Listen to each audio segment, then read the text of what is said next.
Welcome to Unit 12 of the Technology, Innovation, and the Civil War course. I'm Dr. Nick Sambaluk. The invention of the railroad preceded the invention of the telegraph, but the development of the telegraph initially moved faster, as investors quickly noticed the possibilities coming from practically instantaneous communication. Various scientists and technologists had tinkered with the idea of running an electrical signal through one or multiple wires to indicate a message. Samuel Morse's 1837 invention, first publicly demonstrated in 1844, allowed a telegrapher to tap a message on a small tool resembling a teeter-totter by tapping and holding a key down in a given pattern. Letters and numbers could be signaled by electrical impulse carried by wire to a receiver unit. Between the 1850s and the 1870s, other inventors such as David Edward Hughes and Emile Baudin added to methods for automatically conveying a received message from electric impulse pattern into a printed form on a special kind of paper. Many telegraph companies cropped up in the years before the Civil War, and many companies ran competing lines of wire and infrastructure, which is quite inefficient. By 1851, there were 10 telegraph companies in New York City alone. The 1850s saw substantial consolidations and mergers by these companies. By 1861, there were 3 major national telegraphy companies, and by 1871, just 5-6 years after the war had ended, Western Union had a virtual monopoly. This reflects some of the trends that we'll see in businesses in the Civil War years and going into the post-Civil War era.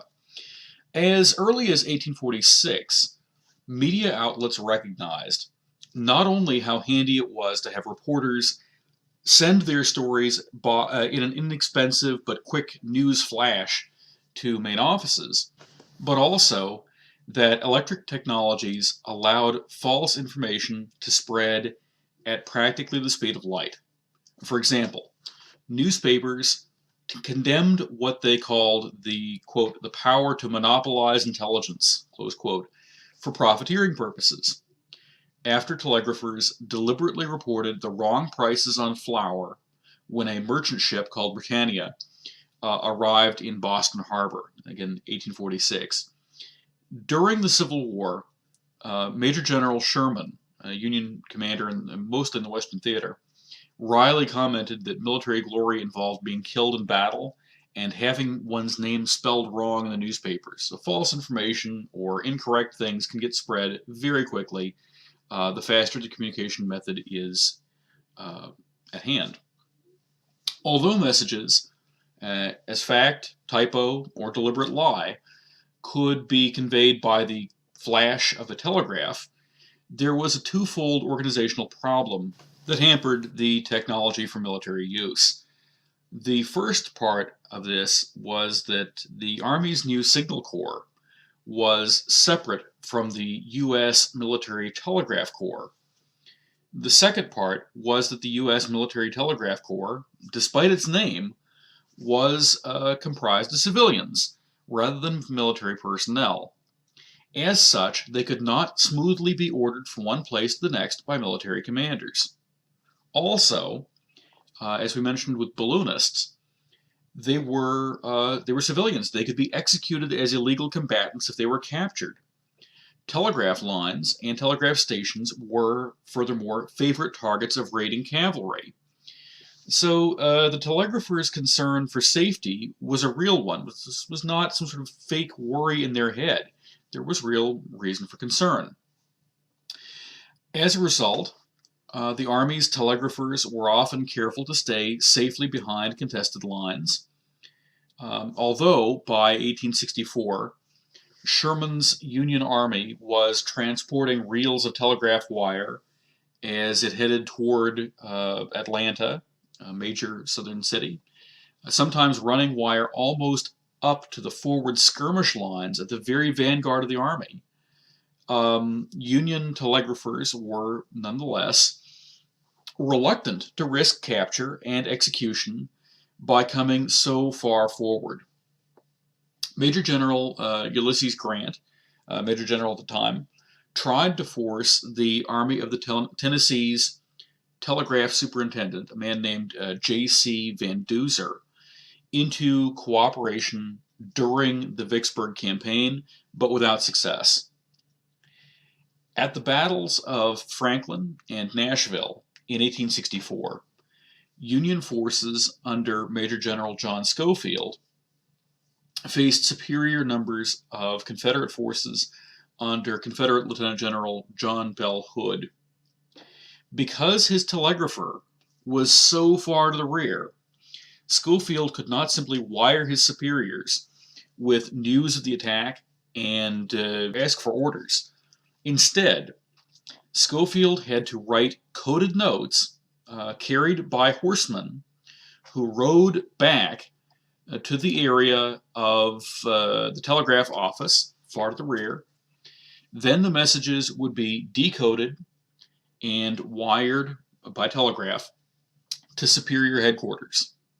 Those notes needed to be coded in case one of the message bearers was captured by the enemy. Valuable time and precious lives, of course, were the price. An angered Schofield arrested the telegrapher for disobedience, for being so far in the rear, and tried him before a court-martial that sentenced him to a month of hard labor. But the War Department, goaded by Van Duzer, the man who had resisted Grant earlier, rescued Schofield's telegrapher, demonstrating the fact that Army officials did not have control over the telegraphs or of the telegraphers, even in the battle zone. And largely this was a byproduct of the fact that the U.S. Military Telegraph Corps was not organizationally placed within Army jurisdiction. Christopher Gable's work on railroads is excellent, and it provides good information for understanding the role of the railroads and the details that made them function as they did. So I very much encourage you to spend time on Christopher Gable's essay. We're not going to talk about railroads too much here, but they are awfully important, and Gable does a great job. Our unit also looks at some of the repeating rifles and carbines of the Civil War. The weapons are the Gallagher, the Sharps, and the Spencer. Each of these is a carbine. Action. A gun smaller than a rifle, which has less range, but also weighs less than it would if it had a longer barrel. The Gallagher was used by some of Brigadier General John Buford's cavalry during Gettysburg. The gun is rifled. The barrel has rifled grooves on the inside, but it breaks apart with a hinge at the breech, a bit like a traditional shotgun.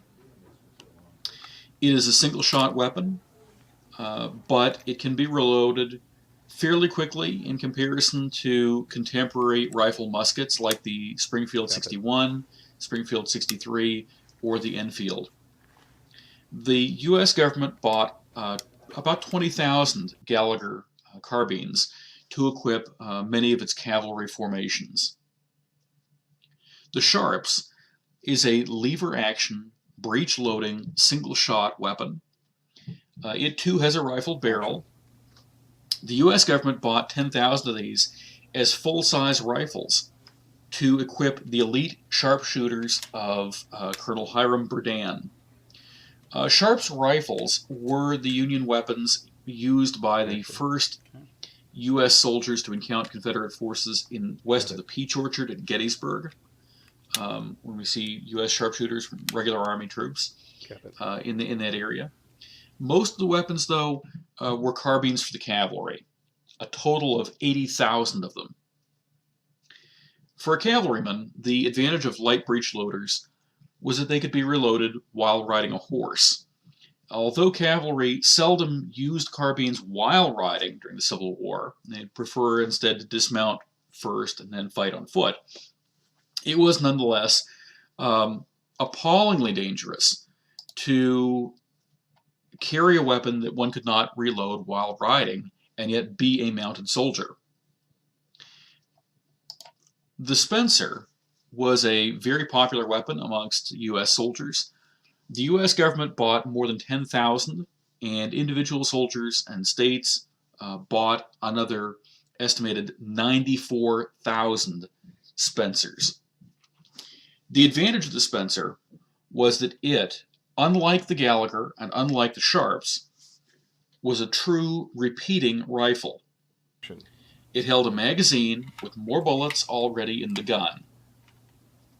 By pulling a trigger guard lever at the breech, the metal cartridge of the fired round was ejected, and a new round was pushed forward by a spring, which pressed bullets through the butt of the carbine toward the breech.